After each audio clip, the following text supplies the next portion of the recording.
We need to finish yours. Dating history. Oh, I pretty much. This was going to get interesting. Yeah, I mean, this kind of. No, I say already it. said like peace and doesn't quarrel, but like I think one of the most important things you need to do as a guy is protect your peace at all costs. Okay. So Okay. a quarrelsome woman is enough to upend your life. And look, a man who's got serious issues will also severely fuck up a woman's life.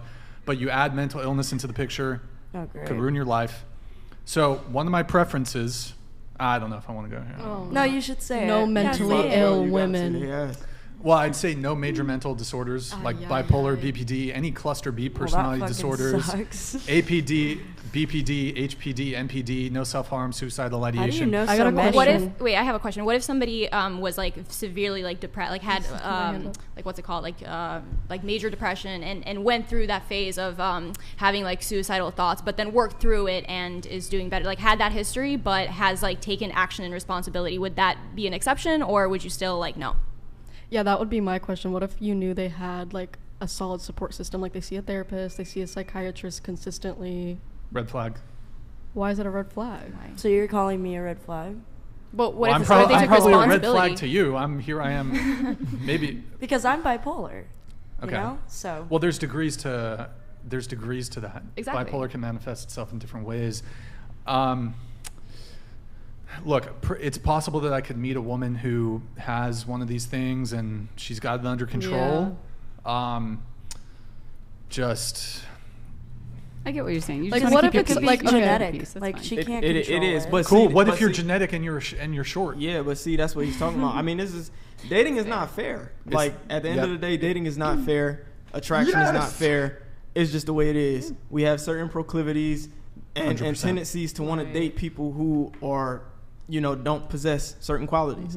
And when you talk about personality disorders, a lot of those are genetic. So we run the risk of our kids possibly being exposed to that or them having that themselves. Like our kids being like that. But it can obstruct the relationship. It can obstruct our ability to bond. It can obstruct the way we resolve conflict, the way we manage conflict. And that's why it's more of a headache dealing with a woman who has those kind of issues. I've dated women who've been in therapy, and I will say that therapy doesn't always work the way that it should. It doesn't work if you don't apply it. And they still fall into the same behavioral patterns, the same behavioral tendencies that create conflict in a relationship. And after a while, it's just cyclical. It recurs over and over. And then you're just like, I had enough. I can't do it. Don't want to do it. Can I add to that? I mean, I can't speak for everyone. I can only speak for myself. But I don't deal with them as bad anymore, but I deal with like debilitating like panic attacks. And I've been seeing a therapist, and I see a psychiatrist. Like, I'm not secretive about that. And I think when most people go to therapy, they think this therapist is like a doctor. They're going to fix all my problems and I'm going to be good. And it's really like that therapist is just there to listen to you and support you. And you have to put in the work for yourself to get to that place where you can communicate with your partner. And when you do have, like for me, if I had a panic attack, I could, calm down from that and then like explain to them like what happened. And I just feel like for me personally going to therapy, like I've learned how to communicate with people so much better. Yeah. That's cool. Yeah, that's what therapy is. Can confirm, and you have to put in the work. You can't just she said. Yeah, you And, have to like, a lot of apply, people just yeah. go on like medication, and they think I it's mean, gonna that's fix their that's problems. your but- preference, though. Some men can handle women like with that. Men with a lot of patience. Do you not have patience? It depends. I'm patient. It depends. I'm pretty He's saying patient. it's selective. I'm pretty I- patient. Yeah, I have selective. But it's in the same way that, see, I think maybe this is a shocker because most men are not really open with their preferences, standards, and boundaries. Women often never hear men actually articulate what they want. It's better if a man speaks about it, though. Right, but look, I mean, you said that, sorry, what was the word you used? You said handle? Not handle. I don't want to have to It- handle somebody. I meant it in a way where it's like they're capable of sitting there and listening to you and like understanding it. But why, if you're dealing with a man who has options and there's a woman. Oh, if he has options, I'm not going to talk to him. Like, as if I want to pursue something with him and he doesn't and he's still seeing those people, Sure. whatever, bye. But in the same way that women, just like her, she went on 14 dates with 14 different men in 14 days. She picked, of those 14 men, keep in mind she had 14 other dates planned for the next 2 weeks, she picked the most optimum men of the 14. In that same way, men are also entitled, well, maybe entitled is not the right word. Men are also able to pick the most optimum partner. Sure. So, my personal view is that, and I don't see how this is like a crazy hot take. It's not. It's also one of those don't things. date people who have mental illness. I think it's actually commendable for Brian to admit that he can't handle that because No. there's It's not a question of handling. No, I'm just in the trying to- same way that I don't want to handle a woman who's a murderer. No, I know that. I'm just what I was trying to say. handle a woman who's That's a kinda different, though. pyromaniac. Yes, you It's shouldn't have to capable handle it. of It's not your handling responsibility to handle it. I was emotions just more. trying to make a point of Sure. I Go know ahead. men that will get into relationships with women that have disorders like that and lie and act like they can, and then when the woman is disappointed after a couple weeks or months because they realize this man just left them in the side of the dirt when they Yeah, had a my manic episode, ex-boyfriend. like wouldn't you rather have a man dismiss you right away for your mental illness rather than lead you on for months thinking that he can deal with that when he actually can't? Well, Like I feel like that's I mean, more I would respectful that prefer he could that. admit that he doesn't want to be in a relationship with someone like that because it would just But I also make him don't more tell of a, people right away that I'm bipolar, you know? Like, But I'm like, not, if I'm why on a would- date, no, but why wouldn't We're we just having a conversation about Yeah. it. Like, No, yeah, I'm just saying like it's Did it's I- actually better of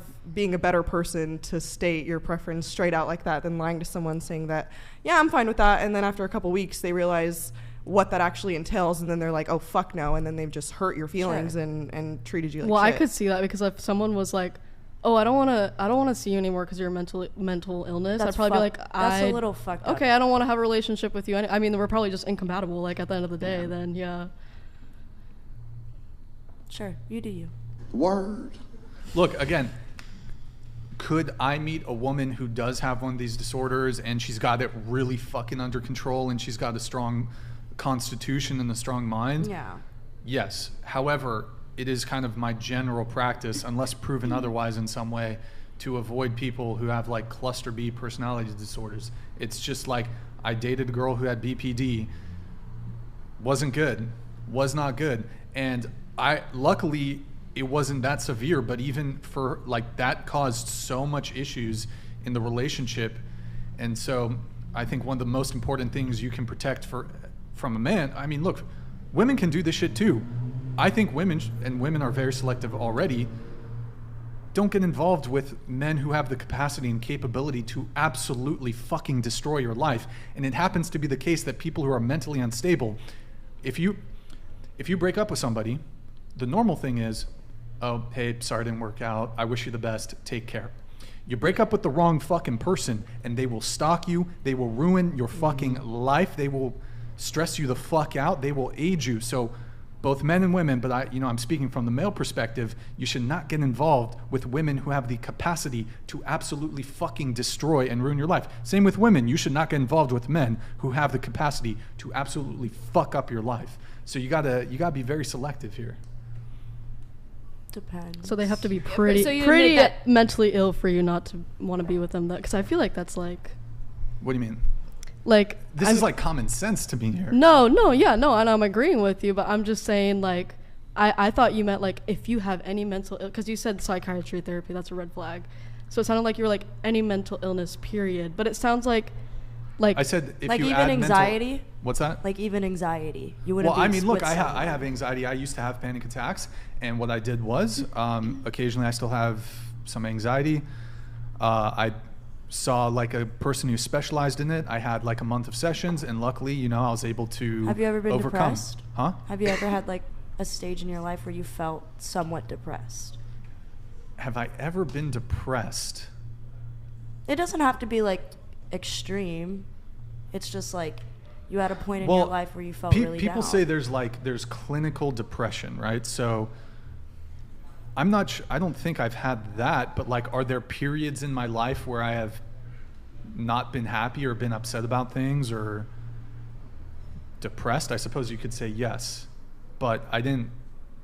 Well, I think this is a big difference between men and women, and so I think talk therapy, well, it's not clear to me if that even helps women, but as a man, I don't want to talk about my problems.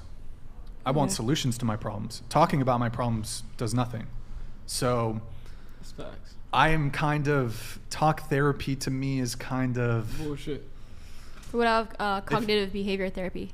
What are your opinions on that? I think I'm not super familiar with it, but I think that's like changing your behaviors to based on your And values. changing your thoughts. I think, attitudes, but your that's feelings, like your behaviors. something that's actionable. But just going to a therapist to almost like, Talk therapy is bullshit. Yeah. to me, I don't think that would help me. I want either. Everybody's different though. Well, my view on it is, if I have an issue, I either need to have a solution, or if there is no solution, then I need to accept the situation. And talking about it, for me, is not really gonna be alleviating in yeah, any you sort can of way. always go out and do things too, like go on a run or go on a hike, and Sure. it'll help like the anxiety and like being Yeah. sad, or going out with like friends, going Sure. to get dinner or something.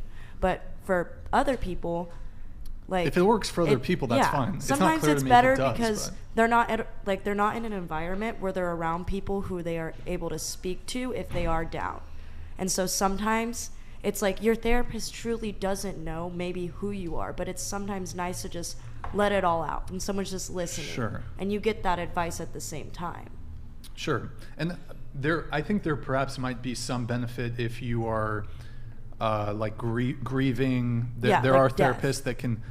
I think hospice will actually offer. If you had a loved one in hospice and they passed away, they'll offer therapy, and there's people who are specialized in helping people deal with grief when a loved one dies. I think that's okay, but like I don't know. Me personally, I don't think going to somebody and talking to them about my problems, for me anyways, would be particularly helpful. If it helps other people, cool. But yeah. Okay, continue. That's pretty much it. Just look, ultimately at the end of the day, you need to protect your peace. This is my advice to men, and I suppose to women too. Somebody who's quarrelsome, it's gonna fuck up your life, and add some of these other things into the picture can ruin your life. So I think people should be very, very careful with who they get involved